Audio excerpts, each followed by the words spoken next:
Welcome back to the Max Reality. If you've seen my face before, then you know the drill, but if you're new here, I love talking all things reality TV, and once again, we are here to convene and talk about all the different reality TV that I watched in April 2025. As usual, we'll go over the stats for the month first. I watched a total of 16 different shows, 116 episodes, which totaled out to 5,909 minutes of reality TV watching in the month of April. And with the new month comes a new format for this video. I'm having a lot of fun trying out different things. I was also really wanting to do the battle format again like I did last month, but I already knew what the winner would be, and I felt like that would make it less entertaining. So I decided to do something a little different. So in this month in particular, for some reason, I watched a lot of new TV. A lot of it being stuff that literally just came out this year,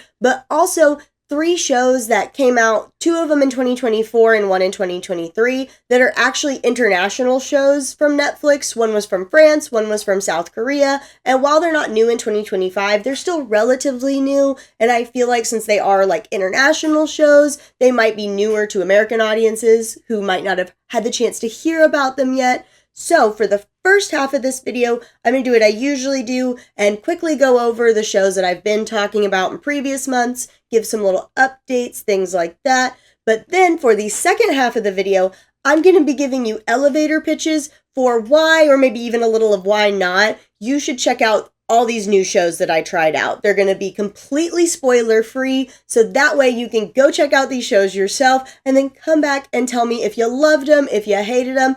I'll want to know it all. And with that, I think we should dive into the old shows from previous months past. As always, if you are not new to my channel, you probably know what show is up first. That is Shark Tank Season 16. If you are new, I recap every single episode, so if you really want my thoughts and feelings on Shark Tank Season 16, the playlist will be linked.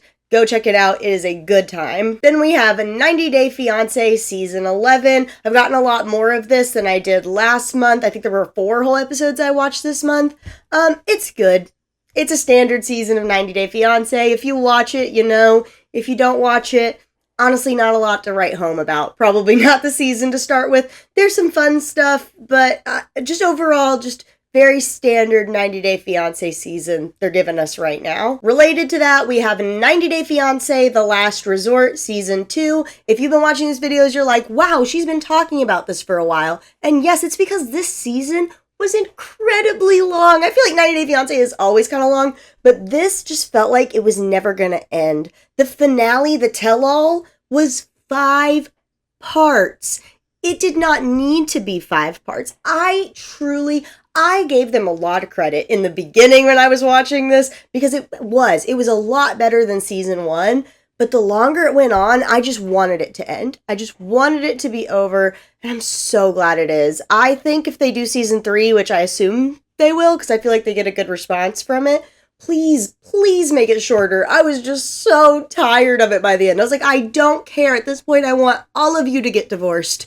Who cares anymore? Not me, and now I don't have to think about it again, at least for another year, so thank the Lord. Speaking of shows coming to a close, Married to Medicine Season 11 also ended this month. I thought it was a really good season. I thought the ladies really clocked in, and I'm really excited for Season 12. I was kind of getting a little with Married to Medicine, but overall, I feel like they gave us a very solid season. I'm glad Phaedra's not coming back to Married to Medicine. I don't really think she ever really fit in with that group. Like, not in a bad way, just like the flow just didn't, it was just never there. So if she's gonna go back to Atlanta, good for her. I feel like that is just more her speed, for lack of a better word. I feel like she fits better with the Atlanta Housewives ladies than the Married to Medicine ladies. And I've talked about this before with Married to Medicine. I think it's just because so many of them are like actually friends and have been friends for a very long time. Even the ones who weren't friends when the show started, it's been going for 11 years now. So they've gotten really close.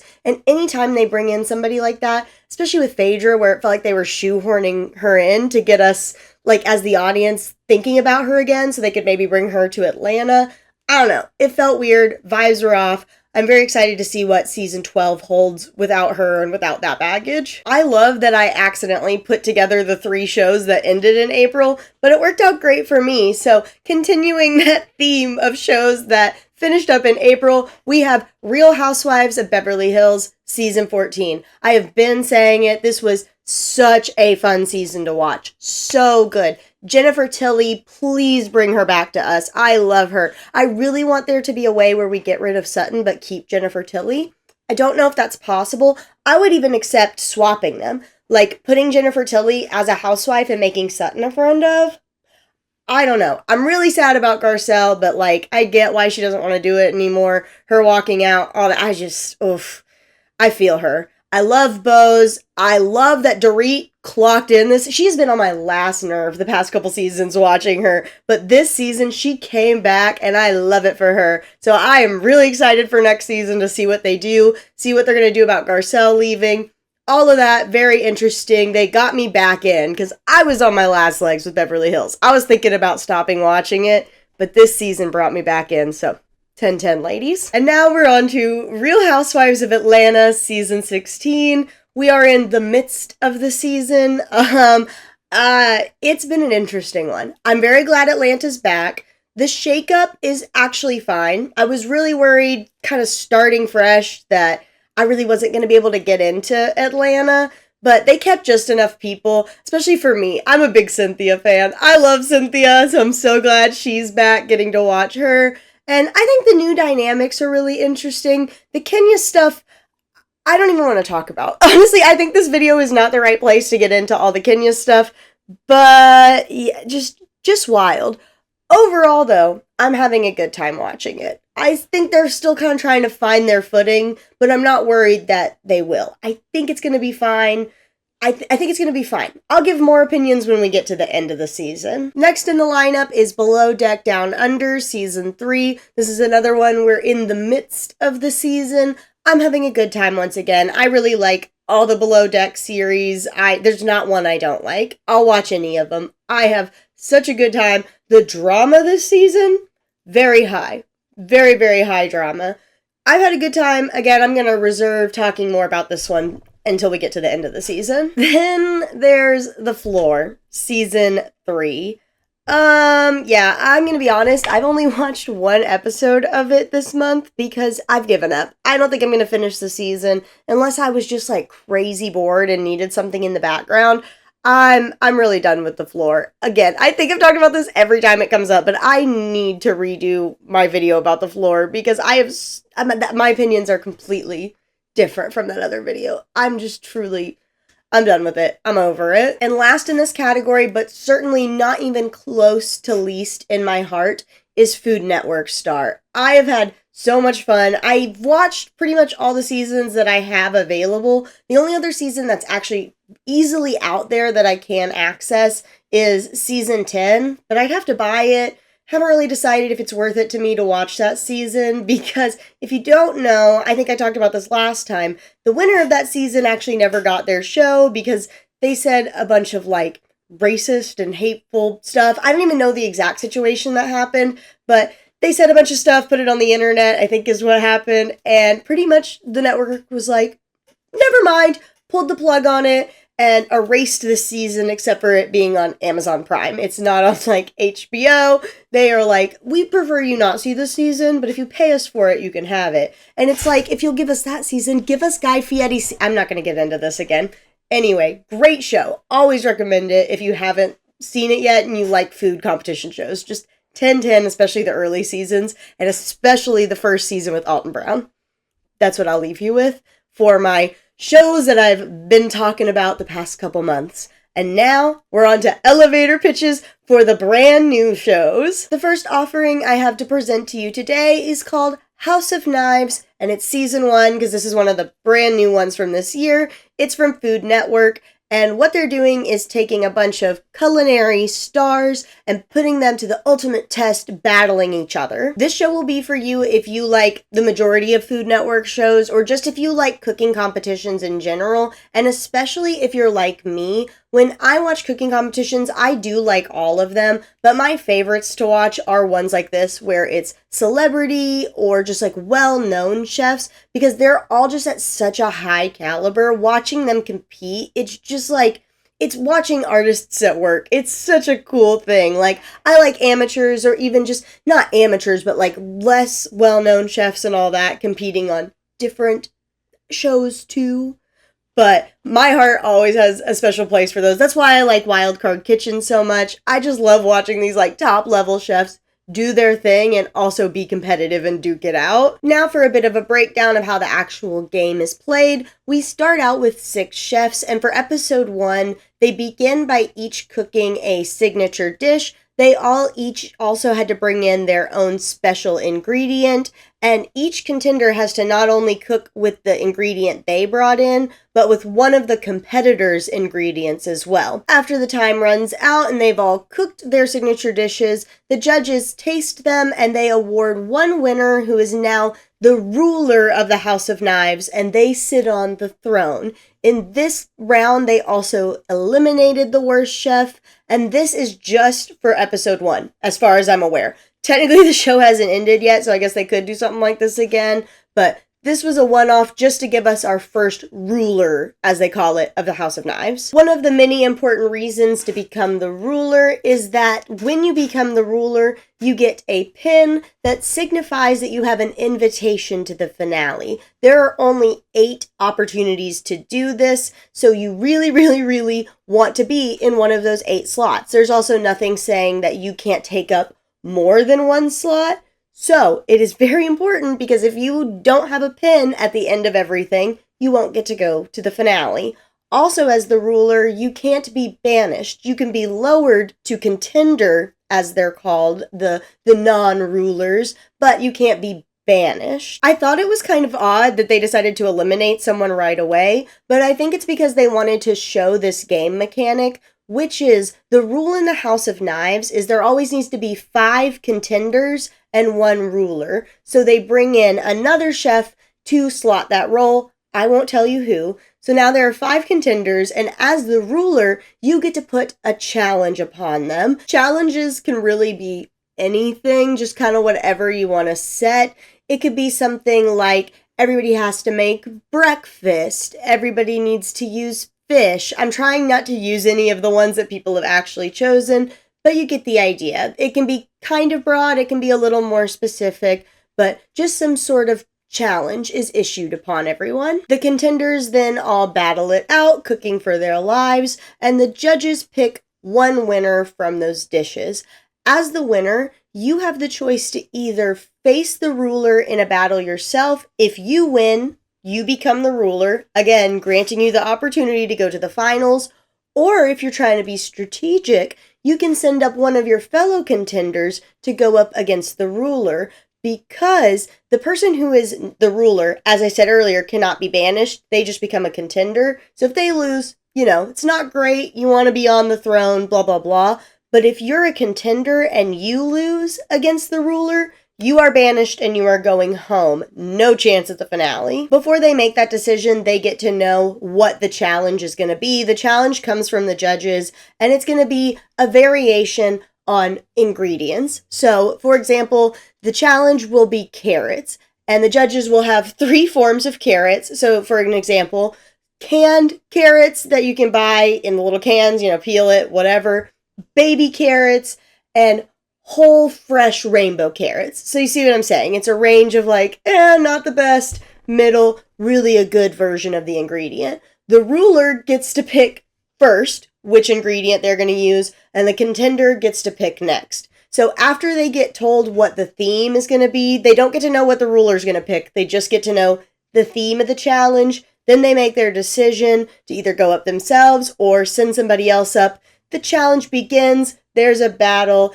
Either somebody goes home or a new ruler is made, one of the two, and it repeats over and over and over again, at least so far up to episode 6. And that is my full elevator pitch. It is such a fun time. Again, the chefs are at just such a high caliber. I can't recommend it enough. My next offering is Got to Get Out Season 1. This show is from Hulu, and I liked it. I had a good time. I think for a season 1, it was pretty solid, and it was solid enough that I'm excited to see season 2. Hope they're gonna make some changes, because some of the formatting was a little funky, but overall, I definitely recommend it if you love, like, escape rooms, if you like mind games for reality TV competition shows. There's less, like, actual games. A lot of it is more of, like, a social game. How this game works is they've locked 20 people inside this house, some of whom are, like, reality TV stars, some sports stars, maybe just one sports star, and the rest are your average, everyday people, never been on TV, all locked in a house together. And instead of having clocks on the wall, they have these timers that are ticking up in dollar amounts, where every second is $1. Now, one option is they all just live in the house in harmony for 10 days, where the clock will finally reach $1 million, and they all split the money evenly. That is one choice, but that would be boring TV. Option 2 is to make use of what they call escape plans. And what an escape plan is will tell you when a certain door or window is going to unlock. So, for example, it'll say at $105,000, the orange room window will unlock. At that point, you can go through there and try to run like hell toward the gate. If you make it out the gate, you take whatever dollar amount is currently on the clock. But the little caveat of that is if somebody sees you, they will try to sound the alarm. There's actually a watchtower on the top of the house they're staying in. And in the watchtower, you can pull a lever, which makes all the house start like blaring and lights, to which somebody has to go hit what's called the button. As you can imagine, it is a big giant button. It's toward the front door. If you hit the button, the gates close, and hopefully that person hasn't made it out the gate, so the money remains ticking up as it should on the wall. In the event the person does make it out the gate, like I said, they get to take that money, and the ticker goes back down to 0 and starts ticking all over again. On top of that, they have to get in the Rolls Royce that's right outside the gate and ride back up to the front of the house, to which they have the whole house standing outside looking at them, and they have to be like, yeah, I took the money. Also, at this point, they can choose to take somebody out with them. So, for example, maybe they had somebody in the house as an accomplice helping them with their escape plan. They can take that person with them, but the caveat to that is they have to equally split the money among however many people they decided to take out, leaving the rest of the house behind. They are gone from the game now with that money, and the house number dwindles based on people who have escaped. And then at the end, whatever the amount has ticked up to will be split among whoever was left in the house. It's a fun time. I do feel like there's some issues with some of the ways the mechanics work around the escape plans and things like that. Also, they only get them mostly just randomly from a little ticker machine. They go in a room and they're randomly selected. They do a few games, but I don't know. It all kind of felt a little disjointed. But again, I liked it enough that I'm very excited to see if season 2 will continue to build on what they were able to do in season 1. I do recommend it, but it's a season 1. And I'm gonna give it hope that season 2 will continue to grow and do good things. And as you'll be able to see as this list continues, because this list actually is in the order that I watched these shows, Gotta Get Out put me on this rabbit hole spiral of just wanting like deep competition, like social games, like just competition shows. I felt like I'd been watching a lot of what I always like to call like lifestyle shows, like Real Housewives, things like that. And I just needed some good old strategy in my life. After watching Gotta Get Out, I was just all about it and I went in hard. And I first started this spiral with a show called Don't Hate the Player. This is a French Netflix competition show from 2024, and I really liked it. I really liked this one. I kept getting really good ones. That's why I wanted to do this section of just pitching some of these shows to y'all, because I have really enjoyed my TV watching this month. I had a great one. If you're worried about the French aspect of it, don't worry, because all these Netflix shows I'm recommending get dubbed in English. Or if you prefer, you can always just do the English subtitles and listen to it in French. Choose your own adventure.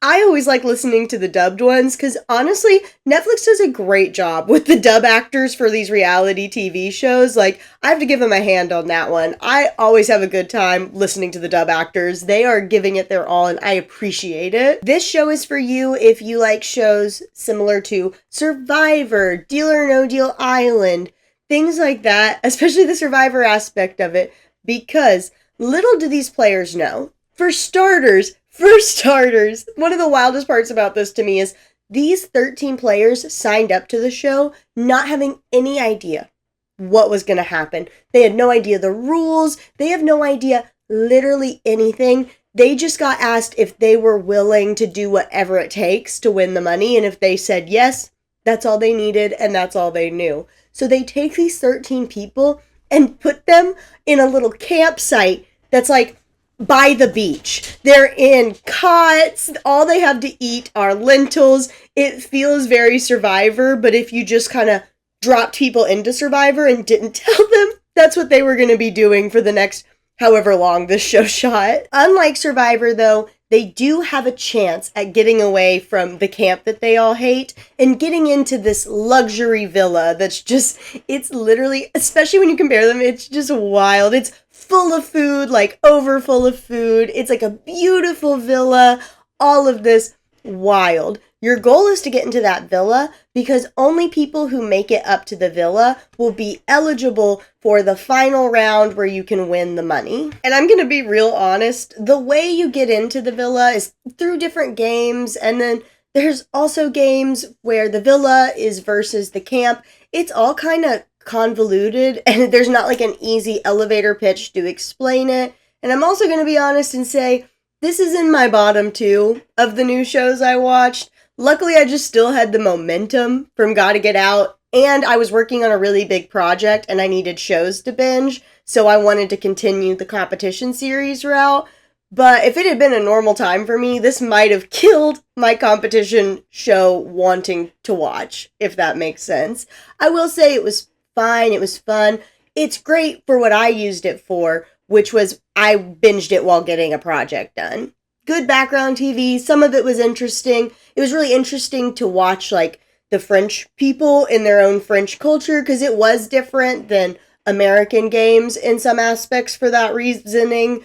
Interesting, but not my favorite from the group we're getting. I also do plan to watch the counterparts of this show. There's an American version called Surviving Paradise, I'm pretty sure is what it's called. And then there's a German version. I do not know the name of that one. And I think that's the only variations on it. But I am interested to see those, so I have put them on my list. But I did have to stray away. I was planning on, if that one was good enough, to just keep going that exact route and watching its counterparts. But I needed to just put a little pause on it after that ended. My next news show for presentation is again Netflix. I was also deeply on just watching Netflix stuff because it was recommending me things. After I watched Don't Hate the Player, which is on Netflix, I was just like, okay, give me whatever you got that is similar to this, sort of, Netflix. And that was Million Dollar Secret. Part of why the reason it was getting recommended so much is because it just came out, but it was pretty good overall. Better than Don't Hate the Player, but not at the very top of my list. Just good. I'll call it good. I would say this show is for you if you like games like The Traitors, The Trust, maybe The Mole from Netflix, those sort of things. I feel like this game gives similar vibes to that. How this game works is we start off with 12 contestants, one of whom has been randomly selected to be the secret millionaire. Your overall objective is by the end of this game, you want to be the one who is the secret millionaire, who has the $1 million in your box. Each of the players has these little fancy boxes that correlate with their animal identities they've been given. Like one person is a snake, there's like a rabbit or something. Don't really know why we did that. I think just for the aesthetic, for the vibe. I liked it though. I love a little zhuzh on a show, even if it's not necessarily necessary. So as you can imagine, the goal of the person who is the secret millionaire is to keep it secret. They don't want anybody else to know, and the goal of the other 11 contestants is to find out who that person is and make sure they get eliminated. Because once the secret millionaire is eliminated, another contestant at random is picked to be the secret millionaire. So you always want to be getting that person out in the hopes that the money will land in your box. And how do they find out who the secret millionaire is, you may ask? Don't worry, I am going to tell you. The first way is, number one, the secret millionaires have these little secret challenges they have to complete during the day in order to get an advantage to help them from getting eliminated. The challenges, the one I want to bring up and is real from the show, is somebody had to get 3 people to bring up Justin Timberlake. And I think there were parameters like she couldn't sing any of like his song lyrics, but she needed 3 of the other players to say Justin Timberlake. Hilarious. So it'll be stuff like that. That's kind of weird that the other players are looking out for. They're all looking out for weird behavior because they know the secret millionaire is trying to complete secret little challenges. Along with that, each day or whatever, they play some sort of game. The winners from that game get to go to a room, and then only one person from the winning team or group, if like multiple people won, it just kind of depends on what the game was, only one person gets to hear a clue about the secret millionaire. So for example, it'll be like the secret millionaire lied about their job. That's a real one. I'm not coming up with good, like, fake examples. But it's like the secret millionaire lied about their job. It'll be things like that to give clues to who the person is who's currently holding the money.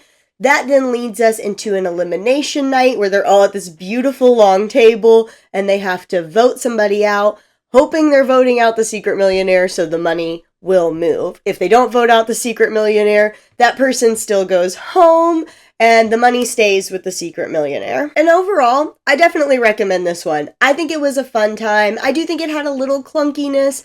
Again, it's probably just because it's a season 1, but I don't think any of it was enough that I'm not looking forward to a season 2. I am actively looking forward to a season 2. I think it'll be a lot of fun. It very much, like I said earlier, gave the Mole or the Trust vibes, and I love those games. So it was very much a win after Don't Hate the Player. I was like, yes, my confidence is building back up. And now it is time for my absolute favorite new show I watched last month. I cannot stop talking about this show. I think everybody in my life is tired of hearing about this show because I became absolutely obsessed with it, and that is The Devil's Plan Season 1 from Netflix. The Devil's Plan is a South Korean competition show from 2023 on Netflix, and this is the first time I've ever watched a South Korean reality TV show, and it is going to be far from the last. It just, every single minute of it. And if you like this elevator pitch and you go to watch it, you'll be very excited to hear that season 2 is coming out May 6th. I truly and deeply can't wait. I'm so glad I found this show when I did, because like waiting for a season 2 might have actually killed me. That's how much I love the show. And truly, I'm having such a hard time with if you like this kind of show, you'll like this one, because I feel like it's in such a league of its own. It's very hard for me to compare it to anything. It's just that good. I'm truly struggling. I think I should just get to it with how the game works, and you can decide if you want to take that journey to go try it out. I hope your decision will be to go try it out, though. To start, it's a cooperative game, kind of similar to Deal or No Deal Island or The Traders, where they are playing games together to add money to a prize pot that only one of the contestants will win. Along with that, during the games, certain people can get individual advantages, and there's a lot of strategy and a lot of social underlyings to how the game works. We start off with 12 contestants, and unlike a lot of shows right now, we're not going to add anybody. We only lose people from the 12. Also, unlike a lot of shows, again, why it's just so different, nobody has to really get eliminated until toward the end. None of the games are really typical elimination games, if that makes sense. The days are split up into 2 different games. The first is a game that kind of puts the players more against each other, but also, as they'll find out as the game progresses, a lot of times it is helpful if you start to work together. Even if you're not all working together in some capacity just makes all of these games easier. In these games, the players are given the chances to earn pieces, and you want to have pieces because if you ever run completely out of pieces, that's when you get eliminated. So that's what I'm saying. If everybody keeps their pieces, nobody has to get eliminated until toward the end of how this game works. So they could keep themselves all together, theoretically. Also, each player starts with 3 pieces. So it's not like they have 0 and have to work up, because that wouldn't make any sense, because, it'd be more likely that everybody would get eliminated right away. So they all do start off with like 3 pieces that are theirs to lose or hopefully work on and gain. Also in these games, sometimes you can spend pieces to help you advance in certain ways. So you not only can lose pieces from losing games, you can lose them by spending them yourself in games. And I'm going to be honest with y'all, I'm not even going to attempt to try to give y'all examples or even explain, just word for word, how any of the games work on either side of the day, because the games, y'all, are so complicated. The rules are always so long. The players themselves usually have notepads and are like writing rules down because there will be so many layers to them. The only example I will kind of give is the very first game they all play is similar to the game of Mafia, but with just extra steps that make it very complicated, but it's probably the least complicated game they play the entire time, I would say. At the end of this first morning game, they total up how many pieces each player has, and different things would happen. Sometimes the very top player would get to pick who goes to what's called prison, or sometimes just the people with the lowest number of pieces went. I'm pretty sure it varied depending on different games and what was going on, but either way, 2 people have to go to prison, and y'all, it is actually like a little prison they're in. It's a little like cave situation. They have a little cot. We don't see what the bathroom looks like, but it seemed like it was very small. They don't even have like a sink with running water. It is a bucket with like a little kettle thing. It's so sad. And they get this sad little food sent to them. It's really sad. But not all hope is lost in prison. There are different opportunities for people who are the prisoners to get pieces. So ultimately you could gain something by going to prison.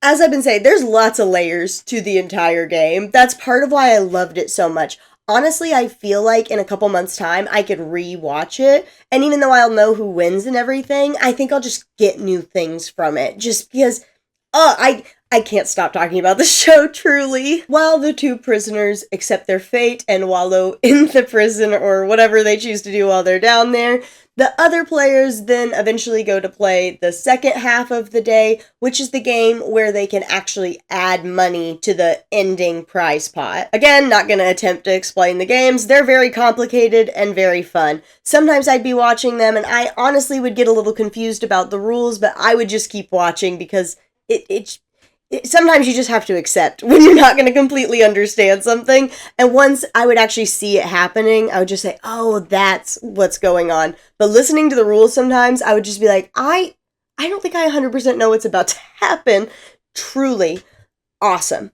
Excellent. Toward the end, they do have some games where there's like a mass elimination game to get down to the final 4, and then those final 4 play a different game to get us down to a final 2, and then the final 2 have a series of 3 games, and it's best 2 out of 3 wins.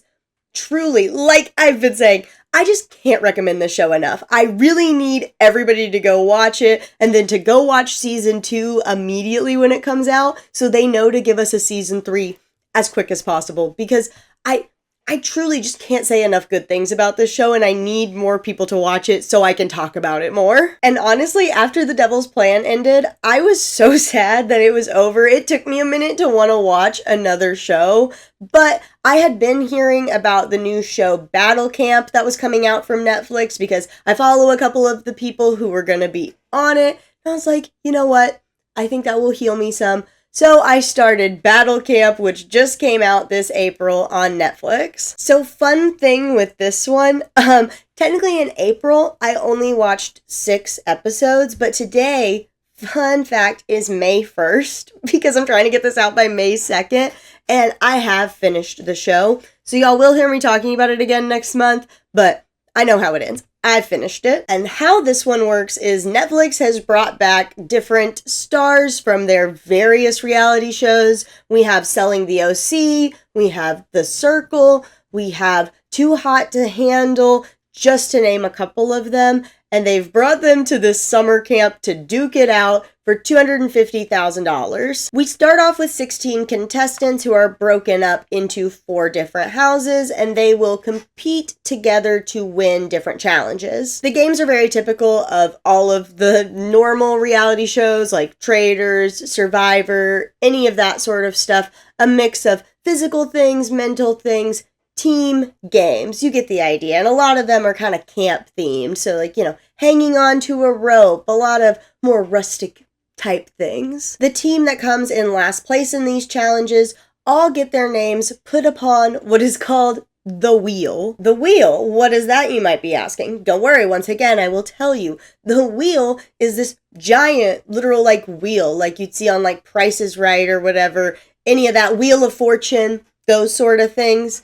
And it has 18 little triangles that can have different contestants' names on it. And at elimination ceremonies, they spin the wheel, and whoever's name it lands on is eliminated. So the number one way to get on the wheel is to lose the game. The winning team then gets to decide, out of the 3 teams that did not win, 3 separate people who have to go through what's called a punishment.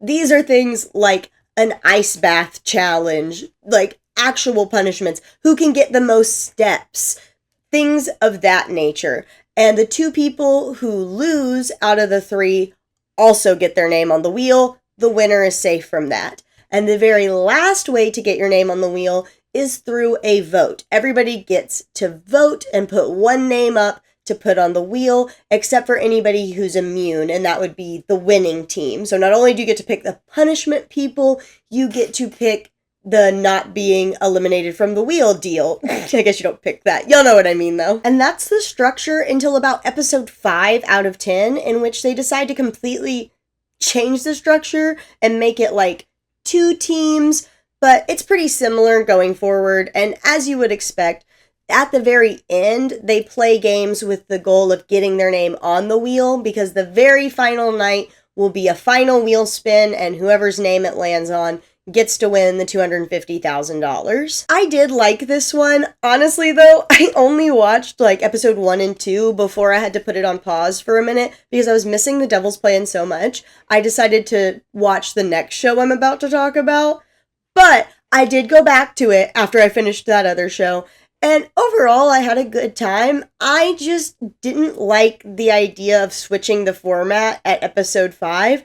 I don't know, I feel like it completely broke the flow of the show. And I'm hoping that if they can kind of fix that weird choice they made, that season 2 will be better. Because there were a lot of good parts. It just, I don't know, it got really funky when the format just split. It was weird to give us so much emphasis on the 4 teams, and then to weirdly make it 2 teams. I just think they should play out the 4 houses as long as they can until they have to go to, single player, everybody just playing by themselves. I feel like the 2 teams was so odd. Also, because something I forgot to mention, when somebody's eliminated with the houses, it's similar to House of Knives. They always need to have 4 players, so somebody new comes into that house. And I feel like they should have just kept doing that until they were like, that's our final person entering, and then played it out until the end. I think that would have been a much better flow than doing this weird switch up in the middle, but whatever. It's fine. It's a fun time.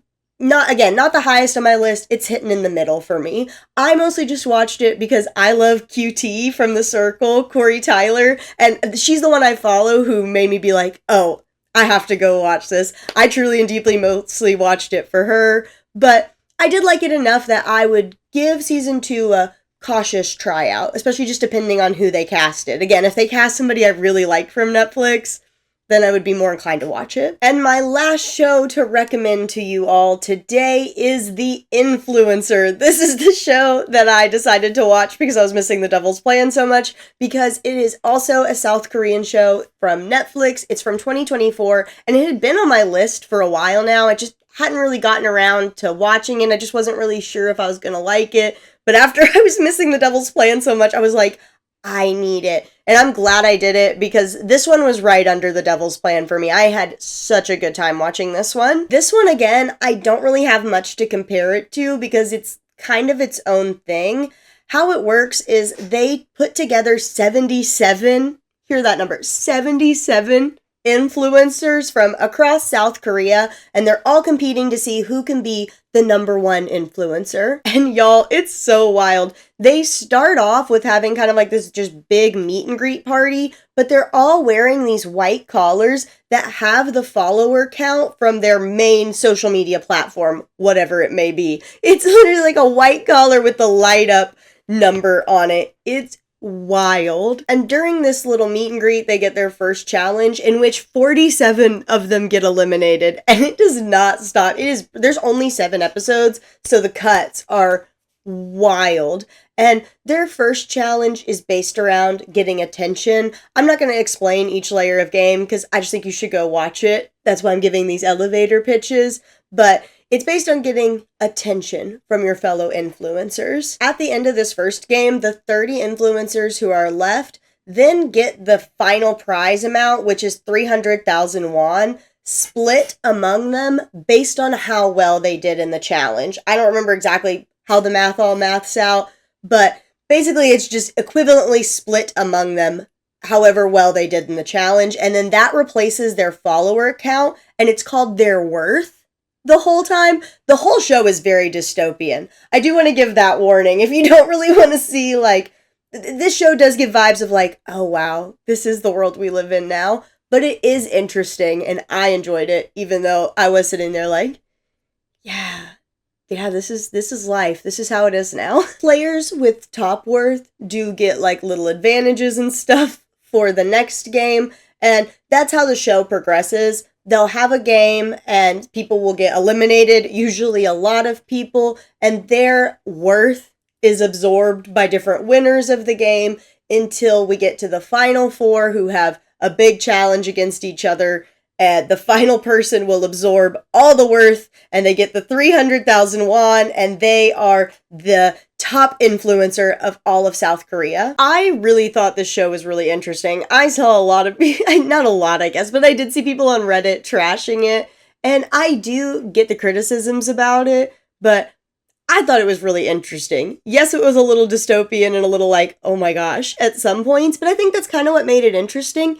And I thought the games were really interesting too. I thought it was really fun to see different ways they all thought about doing things, because as you can imagine, all of the games are social media based, like trying to get views, trying to, get engagement, different things like that. And it's just very interesting how different people go about it, especially because they're all from different platforms. You have streamers, you have people from YouTube, you have TikTokers, Instagram type people, all like a broad spectrum. And I thought it was fun to see how it all worked, and I would like a season 2. I don't recommend it if you don't want to be kind of like, oh gosh, or if you already have like weird feelings about social media and all that. It's probably not for you then, but I really liked it. I'm not gonna lie. And that is a wrap on all of the different shows I watched in April, all of the old shows that I've been talking about for months, and then all of my little elevator pitches. And I really hope y'all go check out some of those shows and come back and tell me about them. If you made it this far in the video, seriously, thank you so much. It means a lot to me, especially with these like little monthly reviews I've been doing, these kind of weird one-offs. I have a lot of fun doing them. It's been so fun seeing the data, seeing like the different eras I've been in. Like, I definitely say last month was like a cooking competition era for me. This one I'm more strategy. I've had previous ones where it was very like housewives, WAG centered. Very much been loving to watch the evolution of TV in the year. It's very interesting for me.